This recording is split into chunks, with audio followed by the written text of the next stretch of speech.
Hello everyone, इस video में हम डिस्कस करने वाले हैं ओंडो के बारे में। ओंडो में दो मेजर न्यूज है और दो पॉजिटिव न्यूज ही इसको बोला जाएगा, क्योंकि बहुत ही बुलिश और बहुत ही पॉजिटिव न्यूज है ओंडो को लेके। तो ओंडो का जो ये वीडियो है आप कंप्लीट देखिएगा। अगर आपके पोर्टफोलियो में अगर आप होल्ड कर रहे होंगे तो आपको एक ओवरव्यू मिलेगा कि आगे क्या होने वाला है, या अगर आप इसके इसमें पोजीशन बनाने की सोच रहे हैं तो भी आपके लिए वीडियो बहुत ही इंपॉर्टेंट होने वाला है। सबसे पहले आपको डिस्क्लेमर दे देना चाहता हूँ कि किसी भी तरह का फाइनेंशियल एडवाइस नहीं है, तो आप अपना रिसर्च जरूर कीजिएगा, क्योंकि हाईली रिस्की और हाईली वोलेटाइल क्रिप्टो मार्केट होता है। तो आप अपना ड्यू डिलिजेंस करके ही किसी भी क्रिप्टो में या किसी भी कॉइन में अपना पोजीशन को बिल्ड कीजिएगा। डिस्क्लेमर और डिस्क्लोजर है, ये मेरे पोर्टफोलियो में है Ondo. One of the biggest bag है ये मेरे पोर्टफोलियो में। तो इसमें जो दो मेजर न्यूज निकल के आ रहा है, एक तो टोकन अनलॉक हुए हैं इसके, और इसका जो मार्केट कैप है अभी 4.4 बिलियन हो गया है। ये इसलिए हुआ है क्योंकि अभी एक बहुत ही बड़ा मेजर अनलॉक हुआ है। वो मेजर अनलॉक कब हुआ है? तो अगर हम नीचे चल के देखते हैं तो मेजर जो अनलॉक हुआ है ऑन्डो का, रिसेंटली में हुआ है। यहाँ पे मैंने पास्ट किया है कि अनलॉक कब हुए हैं। तो ये 18 जनवरी को आपको दिख रहा होगा।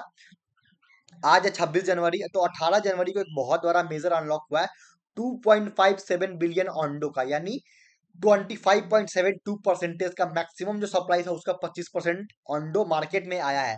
तो एक बहुत ही बड़ा अनलॉक था। लेकिन ये पॉजिटिव न्यूज इसलिए है क्योंकि इसका जो प्राइस पे जो इम्पैक्ट है, जो होना चाहिए था किसी भी टोकन में, होता है। क्योंकि जब एक बहुत बड़ा सप्लाई मार्केट में आता है तो वहां पे एक सेलिंग प्रेशर जनरेट होता है कि सारे लोग अपना प्रॉफिट बुक करते हैं।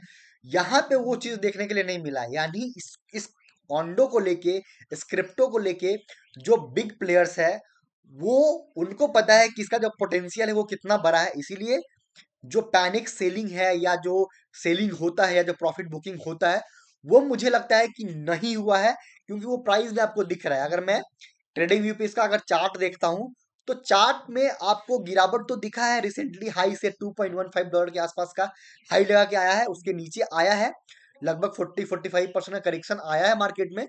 लेकिन रिसेंटली जब ये ऑन्डो का जब टोकन अनलॉक हुआ है, अगर उस दिन का हम कैंडल देखते हैं तो ये रहा हमारा 18 जनवरी का कैंडल। 18 जनवरी के कैंडल में जो ओपन हुआ था $1.31 पे ओपन हुआ था। हाई बना था $1.5 का और लो बना था $1.17 का। तो इस दिन थोड़ा बहुत ऊपर नीचे हुआ, प्राइस में थोड़ा बहुत बाइंग सेलिंग हुआ होगा। लेकिन उसके बाद जो चार्ट है वो बहुत ही स्टेबल दिख रहा है। हाँ, अगर पूरी चार्ट की अगर बात करें तो थोड़ा बहुत ये नेगेटिव चार्ट इसलिए है क्योंकि और लोअर हाई का फॉर्मेशन बनेगा जो एक नेगेटिव होता है चार्ट के लिए। लेकिन बुलिस इसलिए है क्योंकि यहाँ पे एक बहुत बड़ा करेक्शन जो लोगों को लग रहा था कि हो सकता है, वो नहीं हुआ। तो एक बहुत ही बुलिश साइन है, क्योंकि इतना बड़ा सप्लाई आने के बाद भी जो ऑन्डो का जो चार्ट है वो अपने आप को होल्ड कर रहा है, $1.41 पे चल रहा है। और ये बहुत ही बुलिश साइन है क्योंकि बहुत बड़ा करेक्शन नहीं आया कि 25.72% के आसपास का जो मैक्सिमम सप्लाई का जो टोकन अनलॉक हुआ है उसके बावजूद भी। तो ये पहला बुलिश न्यूज है, बुलिश साइन है ऑन्डो के लिए। दूसरा जो बुलिश साइन है, ये ऑन्डो फाइनेंस का। ये हम सभी जानते हैं कि इसका ब्लैक रॉक जो बैक करता है इसको, ब्लैक रॉक इसके प्रोडक्ट यूज करता है, ये हम सभी जानते हैं। लेकिन दूसरा जो बुलिश न्यूज है, ऑन्डो का समिट होने वाला है। ये कब होने वाला है? ये 6 फैब को होने वाला है 2025 को, न्यूयॉर्क में। तो यहाँ पे कुछ ना कुछ बहुत बड़ा अनाउंसमेंट हो सकता है ऑन्डो को लेके। यहाँ पे अगर आप देखेंगे तो वर्ल्ड स्ट्रीट 2.0 इज कमिंग। इसका ये मतलब है कि Ondo is bringing in institutional grade finance on chain. तो यहाँ पे हो सकता है कि कुछ बड़ा अनाउंसमेंट हो सके कि अभी ओंडो जो है आरडब्ल्यूए में एक बहुत बिग प्लेयर है। तो आगे चल के कुछ ये स्टॉक से रिलेटेड, इस टाइप का जो रिलेटेड कुछ भी है जो ओंडो पे आ सकता है, उसका टोकनाइजेशन हो सकता है।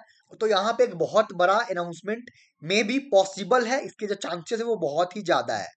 तो बहुत बड़े बड़े स्पीकर्स भी यहाँ पे आपको देखने के लिए मिलेंगे, जैसे ऑन्डो फाइनेंस के सीईओ एंड फाउंडर आपको देखने के लिए मिलेंगे। यहाँ पे फिर फिडेलिटी के भी देखने के लिए मिलेंगे मेंबर्स। ब्लैक रॉक के भी यहाँ पे जो chief investment officer end of ETF and index investment है, समारा कोहेन, वो आपको देखने के लिए मिलेंगे। तो बड़े बड़े प्लेयर्स आपको यहाँ पे देखने के लिए मिलेंगे। फ्रैंकलिन टेम्पलेटन फ्रैंकलिन टेम्पलेटन के आपको मेंबर्स देखने के लिए मिलेंगे, मास्टर कार्ड के मेंबर्स देखने के लिए मिलेंगे, चेन लिंक के को फाउंडर्स देखने के लिए मिलेंगे। तो बड़े बड़े स्पीकर्स भी यहाँ पे आने वाले हैं, तो बहुत बड़ा अनाउंसमेंट होने का पॉसिबिलिटी बहुत ही ज्यादा है। इसीलिए मुझे लगता है कि ओंडो का जो चार्ट है वो आपको बुलिश दिख रहा है, कुछ बुलिश साइन दिख रहा है। यहाँ पे अगर चार्ट की बात करें, टेक्निकल्स की बात करें, तो मेरी जहां तक बात करें तो वो मेरा एक्सपर्टीज नहीं है, चार्ट्स मेरा एक्सपर्टीज नहीं है। लेकिन हाँ, यहाँ पे होल्ड कर रहा है इस लेवल को, 1.440 के लेवल को होल्ड कर रहा है। यहाँ पे अगर जो इसका $1, $1.08 का, $1 के आसपास का मानिए, तो यहाँ पे एक बेस है यहाँ पे। तो हो सकता है कि वोट्स के सिनेरियो में $1 के आसपास टच कर सकता है। अगर यहाँ पे आपको टच करते हुए दिखता है नीचे में, या $1 के ये नीचे जाता है, तो स्लाइटली प्रॉब्लमेटिक हो सकता है ओंडो के लिए शॉर्ट ड्यूरेशन में। लेकिन वो एक बाइंग अपॉर्चुनिटी जरूर होगा। अगेन, ये कोई रिकमेंडेशन नहीं है। तो अगर नीचे मिलता है तो जरूर आपको कंसिडर करना चाहिए बाई करने के लिए। मैं भी इसको देखूंगा अगर मुझे नीचे मिलता है। लेकिन अगर यहाँ से ऊपर निकलता है तो जरूर कुछ ना कुछ चार्ट ही हमको बता रहा है कि ओंडो फाइनेंस का जो समिट होने वाला है वहां पे कुछ बुलिश साइन, बुलिश न्यूज ओंडो को लेके निकल सकता है। तो आप सभी, RWA का बहुत ही बड़ा प्रोजेक्ट है, इस पे आपको नजर बना के रखना है। एक आने वाले इस सीजन में एक बहुत बड़ा, मुझे लगता है कि एक बहुत बड़ा अच्छा वेल्थ क्रिएटर ये कॉइन हो सकता है। ये मेरा ओपिनियन है, ये मेरा मानना है। अगेन कमेंट करके आप जरूर बताइएगा कि आपका ओपिनियन क्या है ओंडो को लेके। क्या आप ओंडो को होल्ड करते हैं या आपके वॉच लिस्ट में है, वो भी कमेंट करके बताइएगा। वीडियो इन्फॉर्मेटिव लगा है तो वीडियो को लाइक कीजिएगा, शेयर कीजिएगा, चैनल को सब्सक्राइब कर लीजिएगा। मिलते हैं अगले वीडियो में। जय हिंद।